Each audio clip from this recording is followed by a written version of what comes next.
In 2006, Abraham Lincoln was ranked first among the 100 most influential people in America by the Atlantic Monthly, a prestigious American journal. In 2008, the Times of London ranked the 43 U.S. presidents according to different criteria, and Abraham Lincoln was ranked first. Lincoln, the 16th President of the United States, was born in a humble hunter's cabin on the outskirts of Kentucky in 1809. His mother, Nancy Hanks, raised him with the help of her aunt and uncle. She had no formal education and was illiterate. Nancy Hanks lived a solitary life in a dark forest and had few friends. At the age of 22, Lincoln entered into marriage with Thomas Lincoln, a man with the least education and lowest social status in all of Kentucky. Lincoln was born into such a poor and backward family. They made a living by farming and hunting. At the age of 9, due to the hardships of life, his mother permanently left him. Without his mother's care, young Lincoln took on the responsibilities of the household at an early age. His father did not have time to educate him as he had to go out to make a living. They lived in a dim and desolate Indiana forest, and young Lincoln was responsible for making fires and fetching water from a mile away. A year later, Lincoln's father remarried, and the stepmother was kind and diligent, treating young Lincoln as her own. Although the family was poor and lived in meager conditions, they were always filled with laughter and happiness. The poverty did not affect the warmth and happiness of the family. Because of their financial difficulties, young Lincoln did not receive a formal and quality education in his childhood. However, this did not stop him from studying diligently after completing the farm work every day. He borrowed books everywhere and often exchanged labor for books and newspapers. When he couldn't afford notebooks, he wrote on smooth walls. Even when he was tending cattle, chopping wood, or digging the ground, he always carried a book in his arms. During his breaks, he would enjoy reading while chewing on coarse, cold bread. Through this, he gradually accumulated a wealth of knowledge, including poetry, law, and biographies. In addition, he taught himself geometry. In recalling his childhood, Lincoln himself said, "I had less than a year of schooling when I grew up." Later, when he was nominated as a presidential candidate, he mentioned, "I don't know why, but even as an adult, I still don't know much about many things. The only 3 things I know how to do are reading, writing, and calculating proportions. I didn't have a formal education before. The little progress I made in education was sporadic and forced by life's pressures. Without obstacles, beautiful waves cannot be stirred." Lincoln stepped on thorns and walked through difficulties to become who he was. Time passed by in a blink of an eye, and young Lincoln grew up and entered his youth. He began to yearn for an unknown and larger world. At the age of 18, he was hired by a ship captain and traveled down the Ohio River, sailing 1,000 miles to reach New Orleans. The oar of the ship opened the door to the new century for Lincoln. As a key town in the slave-holding South, New Orleans was different from Lincoln's hometown. It had a huge population of black slaves. Among the 50,000 residents, there were 17,000 slaves and 12,000 free blacks. New Orleans was also a hub of the despicable slave trade. Large numbers of slaves were transported by water from various places to New Orleans. They had no rights, no dignity, and were displayed like commodities in front of slave owners. Major slave trades usually took place at the central slave square. In addition to that, there were countless small-scale slave trades. Advertisements for slave trading were posted all over the walls and buildings of taverns. Many slaves were transported to trading locations along with their families, and their only plea was for the new owner to buy them together with their families to avoid separation. They witnessed firsthand the brutal and cruel treatment of slaves by their masters. From that moment on, the desire to alleviate the suffering of millions of people was deeply rooted in Lincoln's heart. Although he himself had experienced hardships, during his youth, Lincoln ventured out alone to make a living and fluctuated in the lower strata of society. He did all kinds of work, from being a laborer to a sailor, a clerk, a rural postman, a land surveyor, and a lumberjack. He seized every moment of free time to study diligently, delving into works on history, literature, philosophy, and law. It was during this period that he developed a great interest in politics and actively engaged in political activities. His rich social experience and personal hardships molded him into an indomitable person. He once said, "I have not ceased, I have only been moving slowly."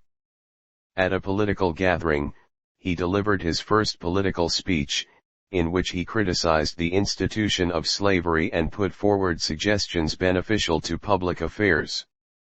Lincoln began to gain influence among the public, coupled with his outstanding character. In 1834, at the age of 25, Lincoln was elected as a legislator in Illinois, marking the beginning of his political career. After becoming a legislator, he frequently gave speeches denouncing the system of slavery. He had a significant impact on the masses. In 1847, as a representative of the Whig Party, Lincoln participated in the campaign for congressional elections and achieved success. He arrived in the capital, Washington, for the first time. Prior to and following this, the debate over the institution of slavery became a major issue in American political life. In this debate, Lincoln gradually emerged as an opponent of slavery. In 1850, due to the formidable power of Southern slave owners, who threatened to get rid of Lincoln as a troublemaker, Lincoln withdrew from politics and returned to his career as a lawyer. In 1854, the Republican Party's influence rose in the United States, and their ideas aligned with Lincoln's goal of abolishing slavery. Consequently, Lincoln joined the Republican Party. 2 years later, he was nominated as the vice presidential candidate at the first National Convention. In his campaign speech, he declared, "We are engaged in a struggle for the preservation of freedom and the abolition of slavery, until the Constitution of our country guarantees freedom of speech and until the vast expanse of our land is cultivated by free workers under the sunlight and rain." In 1858, while running for the Illinois State Senate, Lincoln delivered a speech titled "A House Divided." He said, "A house divided against itself cannot stand. I believe this government cannot endure permanently half slave and half free." This statement had a profound impact, arousing intense public sentiment. The entire street was filled with the sound of Lincoln's voice. In 1860, Lincoln competed against Stephen Douglas, the Democratic Party candidate, for the presidency of the United States. Douglas relied on his wealth and prepared a campaign train with a cannon installed at the back, which fired 32 shots wherever it went. However, compared to the flamboyant Douglas, Lincoln appeared modest. Throughout the campaign, Lincoln traveled in a simple horse-drawn carriage, engaging intimately with the voters. In his campaign speeches, he always mentioned, "If you ask me how much property I possess, I will tell you I have a wife with 3 sons, all priceless treasures, and a rented office. The office has 1 desk, 3 chairs, and a large bookshelf in the corner. The books on the shelf are worth reading by everyone. Personally, I am poor and thin, with a long face. I really have nothing to rely on. My only reliance is all of you." Lincoln remained calm and didn't hide the fact of his poverty. Instead, a leader as genuine as him could win the hearts of the people. In contrast to the extravagant and superficial Douglas, a great man like Lincoln, who lowered his head and looked down upon the world, appeared even more precious. Finally, in 1861, the famous Civil War broke out due to the differences between the North and the South. It was the largest-scale internal war in American history. The two sides involved were the Northern United States led by Lincoln and the Southern Confederate States representing the interests of slave owners. The war began with the Southern Confederacy bombarding Fort Sumter. From July 1 to July 3, 1863, the largest battle of the war since its inception took place in Gettysburg, north of Washington. The two sides fiercely battled for 3 days and nights. The Union Army severely damaged the Confederate Army, resulting in a loss of 36,000 Confederate soldiers. The North sounded the horn of counterattack. The Northern Army pursued the rebel forces with the momentum of a gust of wind sweeping fallen leaves. On April 3, 1865, they captured the Confederate capital, Richmond. On April 9, Confederate General Robert E. Lee surrendered with his remaining 28,000 troops in the small village of Appomattox to General Grant. From April 12, 1861, to April 9, 1865, the war lasted for more than 4 years and resulted in 750,000 soldier deaths and 400,000 soldier disabilities. Ultimately, it ended in the victory of the Northern Union.